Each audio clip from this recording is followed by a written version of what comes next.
কেমন আছো তোমরা সবাই? আশা করি ভালোই আছো। তো দেখো ঝড়ের কারণে কি হয়েছে, আমাদের পুকুর পাড়ে অনেক পানি চলে এসেছে আর আমার গাছের কয়েকটা ভুট্টা পড়ে গেছে আর মাত্র কয়েকটা ভুট্টাও আছে।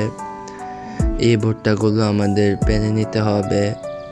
দেখো এই কয়েকটাই আছে, এত পানি চলে এসেছে 2 দিনের বৃষ্টিতে, কি বলবো। মনে হয় না আর ভুট্টাগুলো গাছে রাখা যাবে, কারণ পানি অনেক তাড়াতাড়ি উপরে চলে আসছে, পেরে ফেলতে হবে। এই যে চারিদিকটা দেখিয়ে দেই আপনাদেরকে, এরকম জঙ্গল হয়ে গেছে বৃষ্টির কারণে, আর পানি আমাদের মরিচ খেতেও চলে এসছে। তো ভুট্টাগুলোকে আমরা পেরে ছাদে নিয়ে যাব এখন, যেগুলো পড়ে গেছে। তো এগুলোকে ঝুলাবো এখন, জানি না এগুলো পোক্ত হয়েছে কি হয়নি।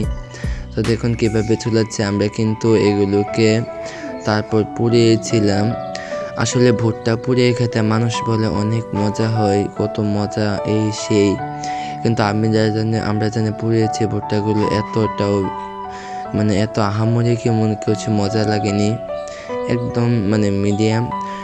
আমাদের কাছে এত ভালো লাগেনি, হয়তো আমার ভুট্টা পোড়ানোর মশলাটা মনে হয় ভালোভাবে তৈরি করা হয়নি, আর না হলে মনে হয় আমার কাছে এটা স্বাদটাই ভালো লাগেনি, এই কারণে হয়তো আমার কাছে নাও ভালো লাগেছে।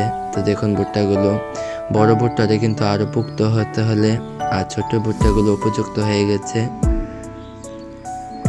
তা আজ এই পর্যন্তই, দেখা হবে আবার নতুন কোনো ভিডিওতে।